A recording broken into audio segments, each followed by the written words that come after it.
Actually, there's video proof of what my parents were thinking when they named me. Originally, because my grandfather's name is Michael, they wanted it to be Michael with an A, but he didn't like that, so they just started like spitballing all of these different spellings, and my great aunt and my cousin actually came up with this way of naming me, and it was super unique, and they loved it. I did not like it for the first decade of my life, but now I cherish it and I love it because it makes me different. It's unique. What's the worst pronunciation? I think the most common and also the cringiest one is Mychala, which is how it looks. But what kind of? But then that's what I was gonna say. Then Black Panther came out and I was like, yeah, Mychala, like T'Challa. That works. That's fine. I'm cool with that. Hey, my name is Mychala Lee, and I play Trini on Apple TV's Truth Be Told. Is there any circumstance more terrifying than when a child goes missing? It's a horrible situation. Every parent's worst nightmare. But what if I told you another local teen went missing? Her name is Drea Spivey.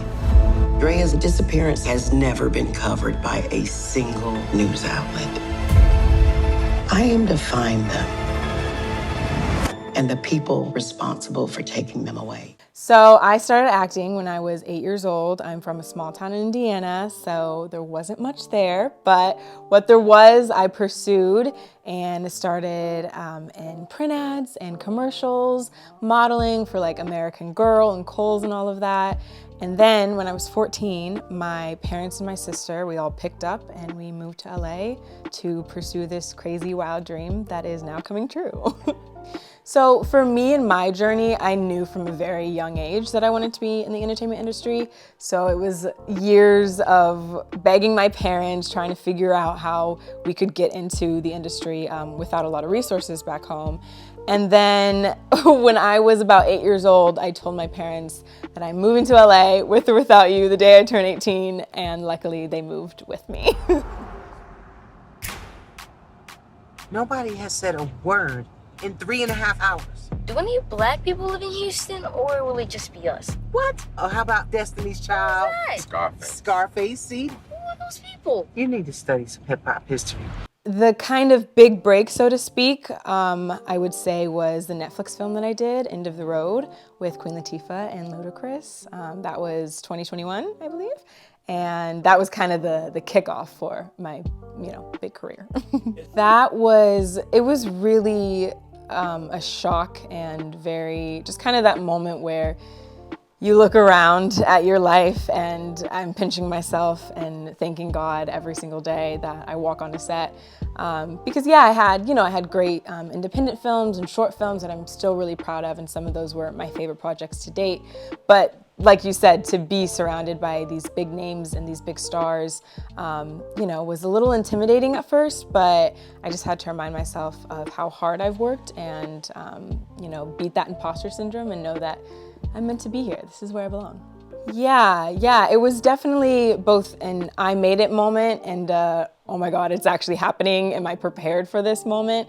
Because it really did kind of go from 0 to 60. I was, not really booking, not working consistently, and then starting to work, back-to-back projects, which is the biggest blessing. But it was just overcoming that little voice in my head that said, oh, you don't really belong here. You're not like these people. You don't deserve this. Like, people back home are gonna judge you or still think weird things about you. So it was a lot of work to overcome that and really feel confident and comfortable in my skin, even surrounded by these big, amazing names. Everybody just get some sleep. We got a long day ahead of us on the road tomorrow.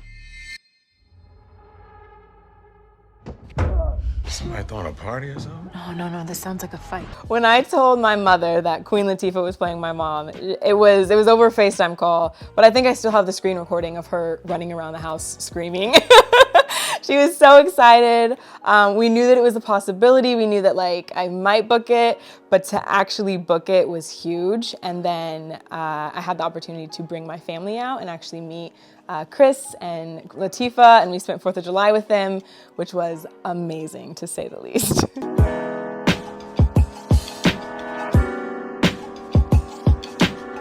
I started on season 2 of Truth Be Told, and then I worked on End of the Road, the film, and then I came back for season 3 of Truth Be Told. Season 3 has really been like no other for me as an actress and my character as well. Season 2 is kind of an introduction, kind of learning who my character Trini is, and then season 3 is where we see all of this crazy story unfold. Truth Be Told is an Apple TV show. It stars the amazing Octavia Spencer. Her character is Poppy Parnell, who is a journalist / podcaster, and every season there's kind of a new mystery that she has to tackle.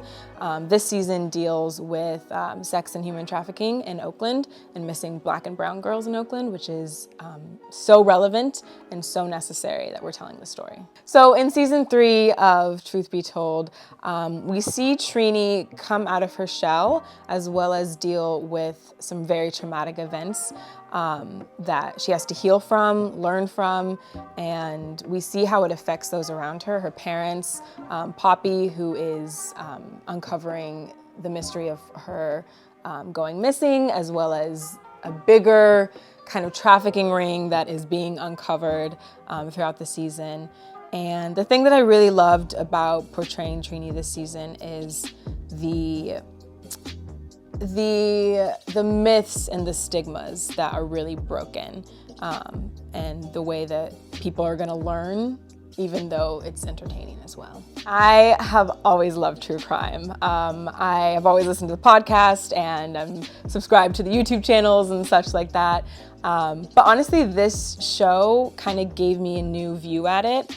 I realize now, even more now, the importance of the people in the stories, not just for entertainment, but what can I do to either help them or bring them justice. I feel like things that really kind of ring true to me are stories from my home state in Indiana.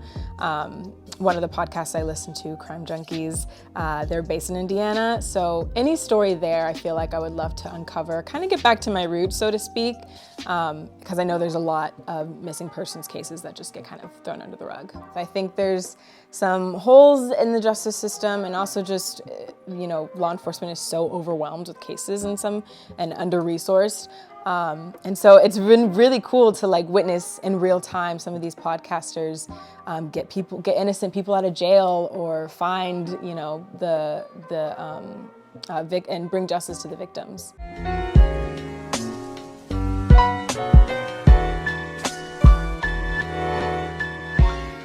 I would say my character Kelly in End of the Road was much more angsty than I ever was as a teenager.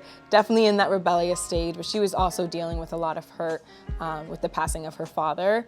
But there are little bits of that fiery, witty sassiness in me that I get to really explore through Kelly. And then for Trini, the way that I really connected with her was kind of her willingness to see the good and her eagerness to find the positive in every single situation. Sometimes it can be a little naive and, a little bit innocent and childish, but she really grows through it and learns through it. I would probably be closer to Trini just because she's a little more type A like I am, and Kelly's definitely a little wilder than me in real life. So next, I just finished filming a Disney Plus series called The Spiderwick Chronicles. It's based on a beloved book series that I grew up reading and watching the movie.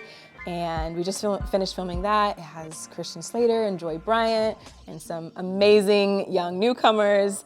And it's this kind of fantastical, wild journey that's really rooted in family. So it's really exciting adventure. My nightmare wasn't about the assault. It was about Aubrey.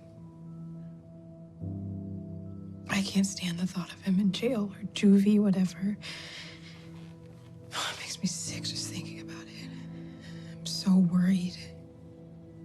And I love him. So it's taken over a decade for me to really see my dreams come to fruition. And the biggest piece of advice is just keep your head on straight and keep going.